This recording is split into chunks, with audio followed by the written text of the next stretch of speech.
Bet tai vis tiek tas arklys yra iš vaikystės daugiau prisiminimo tos aspektas, ar tai gyvenimo mąstymas labai ilgą laiką apie tai, bet ryškiausiai turbūt, va tos sakot, vaikystės ir žonų prisiminimai. Tai visa iš patyrimo. Matai, menininkui neišvengiamai analizė reikalinga. Tu prieini prie tos analizės. Žinoma, Iš ko tu paimi tą analizę? Iš savęs, iš savo patirčių. Ir jos yra neklystančios. Gali subjektyviai tik tai užaštrinti. Menininkas privalo užaštrinti. Jeigu darysi paprasčiausią iliustraciją, tai nebus tiesa, meninė tiesa.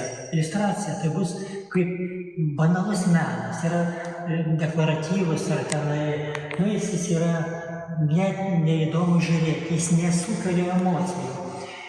Bet visą tai, ką aš sakau, aš nemeluoju. Tai yra stiprus nepaneigiami dalykai. Pas mus irgi tėvas visą laiką turėdavo arklį.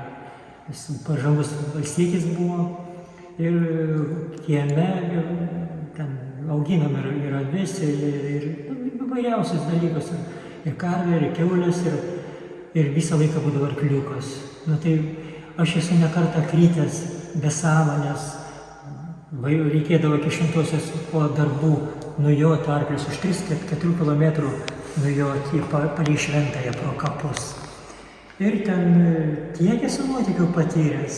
Į drenažo duobę, į griovį didžiulį. Pats senas būdamas galvoju, kad peršoksim. O arkliukas per dieną dirbęs.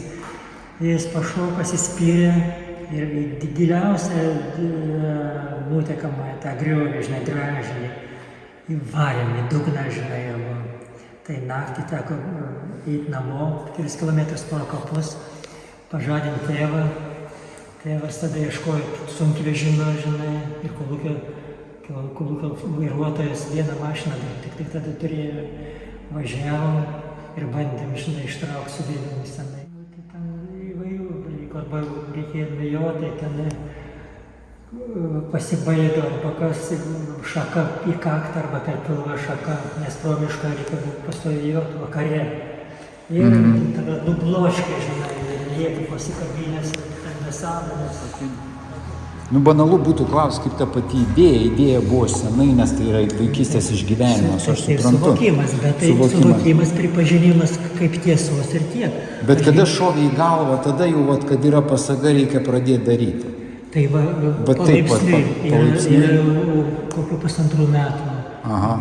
Virtuvė ta vyko ir visą laiką atsidarydėjo daugiau pasago savo visapusiškumą, varipusiškumą pasaga man pradėjo pasakoti. Aš ir pasaga buvom monologas, mano su pasaga. Ir tada atradau jos grožį, tada atradau vertę tos surūdysios grožį medžiagos, tos įvairių metalų lydinių, nes dabar metalas buvo kitoks, visiškai kitoks. Prieš 200 metų visiškai kitos būdavo pasagos, dabar vėl visai kitokios. Dabar yra tokie mašinerijos, tokie prisukami varžtai, o ten buvo kalti, visiškai kitaip, šonai kabinami visiškai, vyrai visai kitokie. Ir tas įvairiapusiškumas tiek dar atvėrė pasagų pasaulį.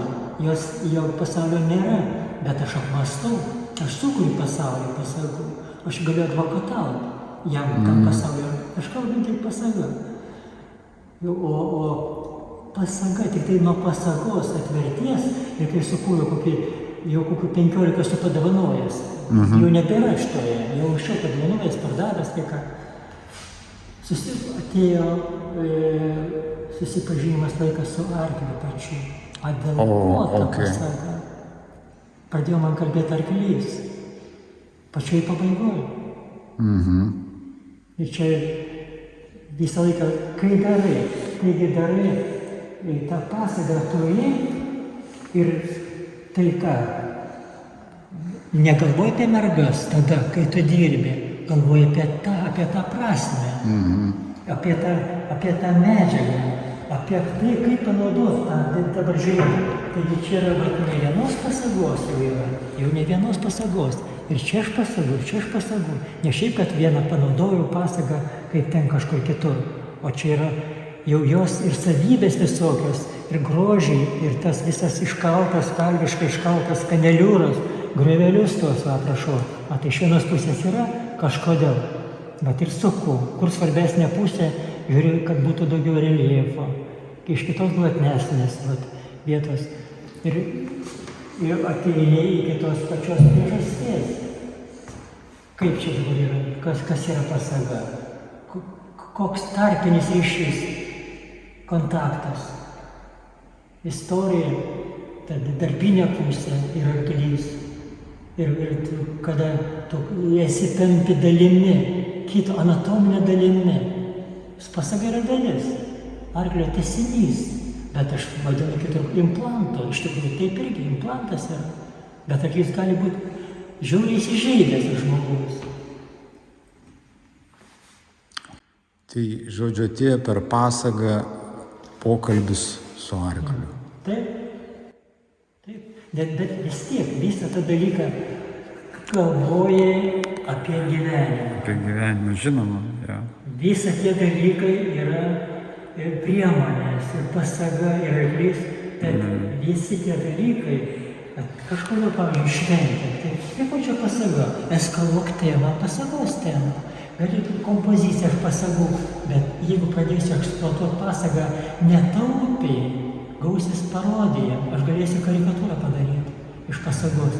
Man tas, kuris davė nemažai pasagų, sako, padaryk man skulptūrą iš pasagų. Sakau, būtų nusikaltimas ir nuvertinimas pasagų. Nes šiek tiek suvilipint gyvenimu, toks skirtingų istorijų dabar į vieną padaryk koliažą, kažkokį kokteilį. Tai va, kokteilis yra mano vienas, yra ir toks kokteilis, bet viena pasaga. Tai taupiai išnaudota ir labai prasmingai išnaudota, nes yra taurė. Kokia savo grožį parodo pasaga, tai kai kur rodau specialiai išpoliruoju, bet aš visur naudojusi ką? Kad faktūra liktų įmanomai grubi. Aš nepoliruoju, kad būtų blizganti, kaip chromuota ar tai nikeliuota, bet kad būtų gyvenimas, kaip gyvenimas yra grubus, skausmingas ir pereinama. Bet aš galėjau čia, sakysim, išpoliruoti, nublizginti, bet aš sulėjau, tarsi iš vienos pasagos eina į gyvenimą. Tęsinys, pasakojimas, čia visur yra pasakojimai, yra literatūra, visur yra, jeigu tik formos atradimai būtų man įdomus, aš daryčiau visai kitaip, bet aš noriu papasakoti istoriją. Tai iš dalies peržengia kaip skulptūros plastikos paieškų zoną, išplečiu. Kitam skulptūrai gali būti, jis ieško tik tai pačios formos, grožio. O man formos grožis yra, ką pateikia pasaga. Grožis yra užbaigtas. Aš jau gaunu medžiagą ir įdvasintą medžiagą. Net įdvasintą. Viskas užbaigta. Nieko man nereikia savo trigrašio kišti. Ir man belieka tik tai dar vėl panaudojant per tą, panaudot idėją, vėl pasakojimą. Jie apšviesti, šitą būseną, kalno viršūnė ir jie rampo šviesoje viskas, visi veiksmai. Jis nori tos moters, nori tą pagrobti būtent Europą, o jie tarsi nori, tarsi bijo tėvo. Ir visą tą tąsymasis toksai kalbu apie tai, toks satyrinis prisiminimas iš istorijos. Bet pasaga lieka, jie man dirba kaip pagrindinis elementas, kuris ir gražus, ir prasmingas. Ne taip, kad būtų čia ir pjedestalas, bet aš kalbu per pasagą. Netgi šitame, vėlgi, yra kaip nuoroda, parodos nuoroda, bet... Čia vadinasi ranka. Jo, ranka, prašau. Nuostabus dalykas yra. Tai ką aš dabar, čia aš jau darau, iš pačios pasagos jau matot, į vieną pusę, į kitą pusę delną, nes delnas yra stiprus dalykas. 5 pirštai. Yra tik tai 5, yra tik tai viena ranka, bet dabar Gintarai, duok man A tu jauti, suskaičiuok, kiek čia yra? Ne, kiek pirštus 10. nesu? 10, jo, 10 pirštų. Tai yra jau sandėris. 10 yra tobulas skaičius. Prie 1 pridėk 0, bet jeigu 0 pridėsi prieš 1, bus nieko. Bet jeigu už 1 uždėsi 0, bus 10. O aš vienas esu, labai mažai galiu. 2 yra jau sąjunga, kolektyvas yra. Ir dviese, kas sumasto, tai yra nepalyginamai daugiau. Tai yra ne dviejų rezultatas, kur kas daugiau. O čia vat vieno kaip individas, jis yra individas, nes yra vienas. 10 ezoterinis skaičius.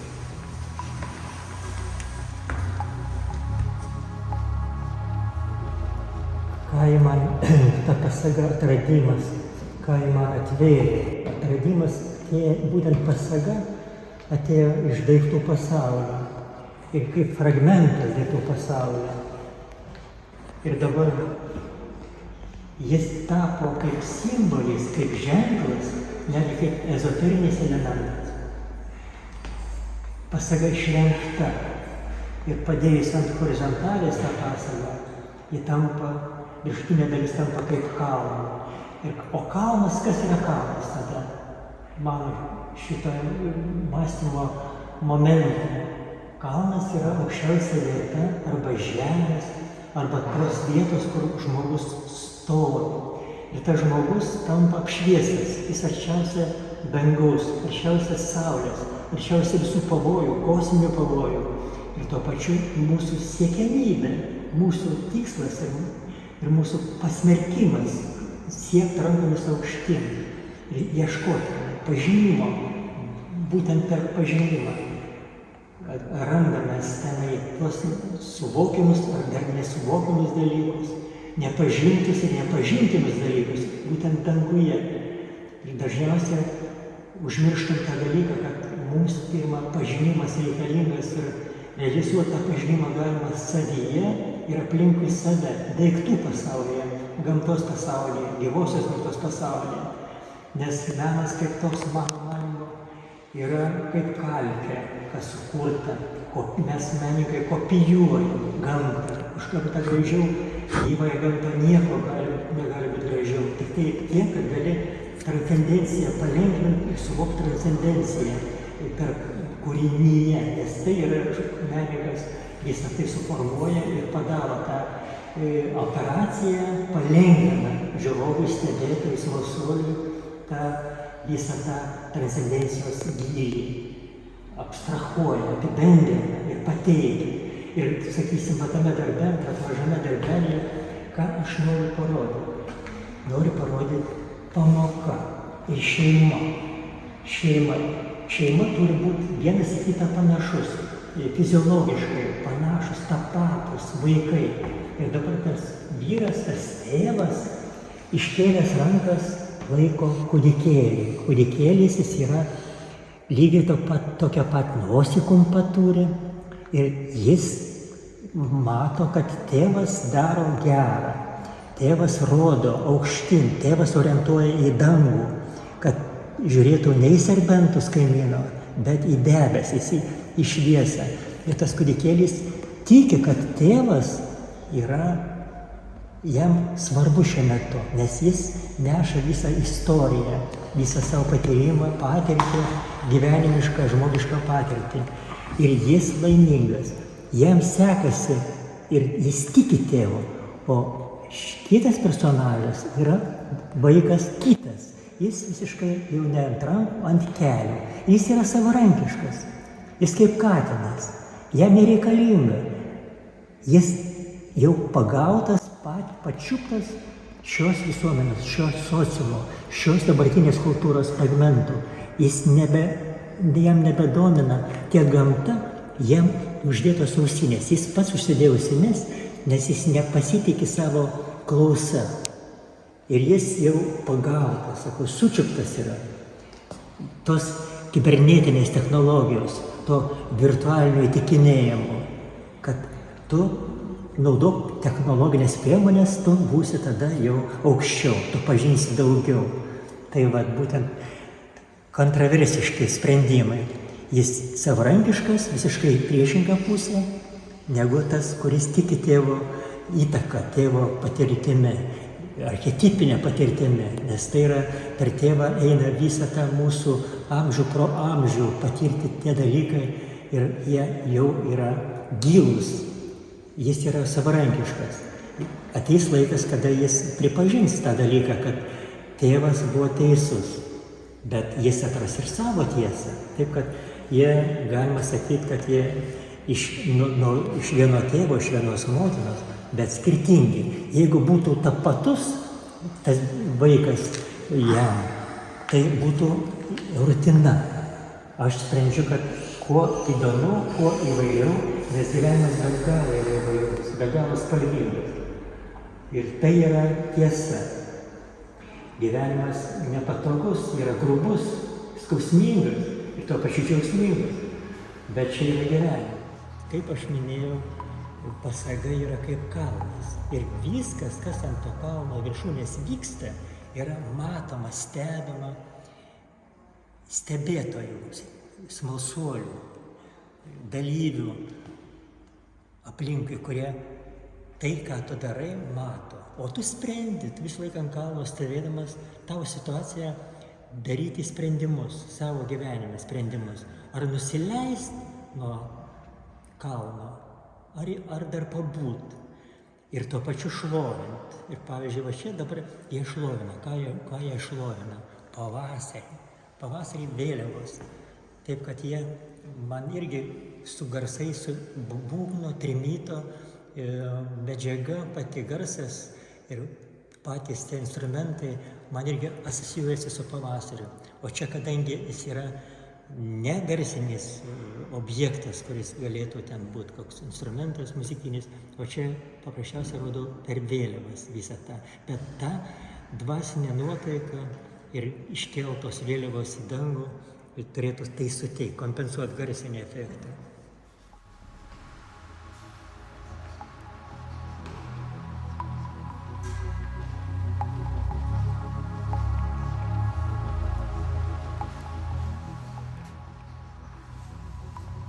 Čia pagal Jungą skaitinėja ir aiškinasi, kiek mes turime dvilytiškumo. Kiekviename žmoguje yra tiek vyro, tiek moters. Ir būtent kuriai lyčiai daugiau esi ištikimas. Čia vyksta amžinas klausimas.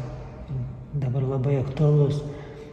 Čia yra anima, vadinasi, vyro simbolis, vyro išraiška, būtent iš sapnų atėjęs forma, kardo, piramidės, vertikalės, kitaip sakant, vertikaliai. Vyras turi moteriškų pleidų, moteriškų androginių ląstelių. Ir tas persipynimas, vyro ir moters persipynimas grandyje, čia bandžiau išreikšti ir parodyti. Ir pasaga yra būtent orientuota visiškai į viršų, virš jo kalnas. Ir kalnas, kaip sakiau, tiesinys per tą kalną vyksta vertikaliai į dangų. Tai tokia forma. Ta traktuotė yra įvairiuose tradicijose sprendžiama kitaip. Orientacija, pasagos orientacija. Gali būti ir taip, gali būti ir taip. Dabar, pavyzdžiui, šeštoje kalbėjimo rodo moterį, moters pradą, moterišką išraišką, amžinai gimdanti. Ir jį priimanti. Čia pasaga kaip lingavimas. Kaip amžinai gimdanti vasarą moteris. Bet ji yra laukianti. Visos pas moterį ertmės, jos yra laukiančios. Vyro yra duodančios. Pas moterį yra laukimo, amžinas laukimas.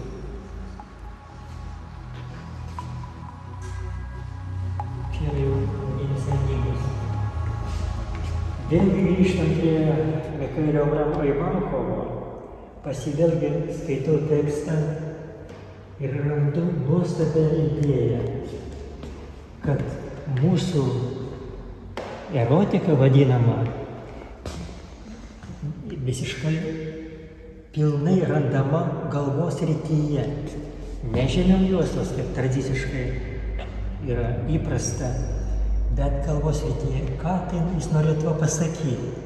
Kai sąveikauja fiziologiškai vyras ir moters du pradai, gimsta kūdikis, gimsta materialus fiziologinis žmogus, gimsta kūdikis. Kai sąveikauja lūpos ir liežuvis, įsivaizduojat, gimsta žodis. Aš jau rodo, būtent vyriškąją pradą, kaip lingamo viršuje būna apskritimas ir lūpas. Pradas yra, moteriškasis pradas yra lūpos ir jos išraiškos. Tai mes visgi turim savo galvos srityje, fiziologinėje srityje, būtent ir turim ir vyrą, ir moterį. Ir tas atsitinka stebuklas, kada iš viso tos sąveikos gimsta žodis. Žodis yra be galo nuostabus dalykas ir pragaištingas, jis gali nužudyti ir pagimdyti, be galo atsakingai su žodžiu turi elgtis. Tai va ta visa ta teorija, tas surastas, būtent ta forma, Mikaelio Ramaivakovo mane taip pakerėjo, kad aš per kelis darbus visą tą bandžiau parodyti.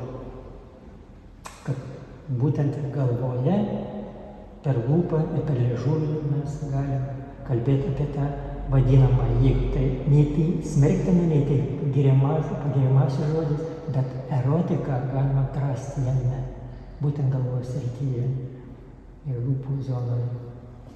Įdomi čia labai man tai šitas dalykas, bet bandau taip pateikti.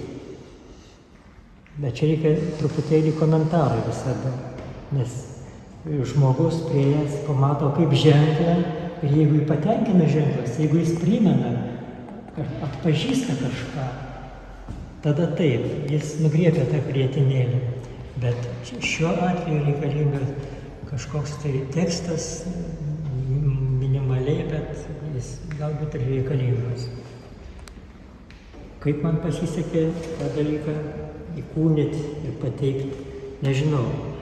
Reikėtų daugiau paklausinėti stebėtoją, bet tokia forma yra man šiuo metu taip svarstyti. Ta materializacija, tos idėjos materializacija gavosi tokia.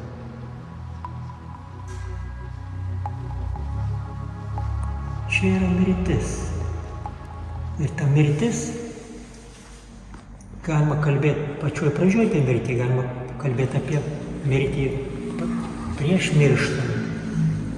Galima jausti įvairialypius jausmus. Ir kaip mes įsivaizduojam tą mirtį. O čia aš rodo taip. Jis guli. Jis jau po žeme. Žmogus, fiziologinis žmogus, jo kūnas yra jau žemėje, po kažkokią tai sluoksnį. Ir audiniai, kurie labai laikini, jau pradeda irti. Kaulai kaip konstrukcija, kaip architektūrinė detalė. Kaulai liks ilgai, ilgam, nes jie archeologiškai objektas labiausiai siektinas archeologų ir atrandamas, nes minkšti audiniai labai greitai sunyksta. Bet kas atsitinka? Kai audiniai nyksta, jie tampa kažkuo. Energetiškai jie tampa trąša. Žemė patręšia. Atsiranda organiniai dalykai, kurie išlipa į viršų žemės paviršių. Ir tas žmogus, tarsi tai yra tragedija, jo baigtinumas, parodomas tas baigtinumas, viskas baigta, reiškia manęs kaip tokio nėra. O pasirodo, kad ne, aš esu. Ir kuo aš tampu? Nieko, kažkokio originalaus dalyko nepasakysiu, bet tu tampi, išeini į saulę, išeini į dangų, išeini į orą ir tampi matoma gėle. Ir būtent iš rankos išaugusios į viršų išlindusios gyvybės fragmentai. Tai augalai, ar žolė, ar gėlė. Aš kaip skulptorius pasirinkau tarsi lelijas, tarsi tulpes, bet pasirinkau žiedus. Ir tas žiedo atsiradimas to kapo vietoje, tai yra suteikia ne tai, kad optimizmą, bet tai pakankamai pozityvų tokį jausmą. Aš tada nesąmoningai atrandu tokį teiginį.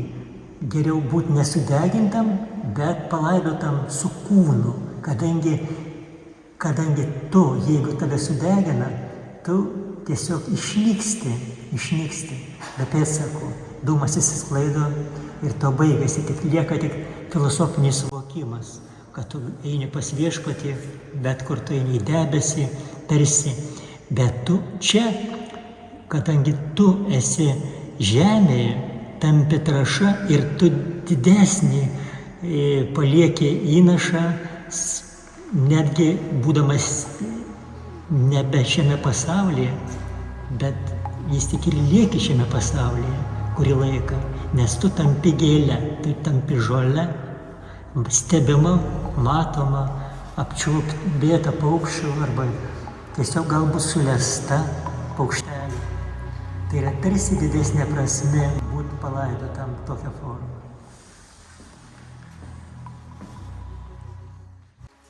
Tai žiūrėk šitą, tai paimsim tada reikėtų pasakyti. Apie kurį mes, apie pagalbą, sakiau, pagalbą, va. Susiviniosim. Barboras pagalba. Indrikai čia per daug brangias dovanas. Na tai aš neturiu kam, brangesnių žmonių aš neturiu.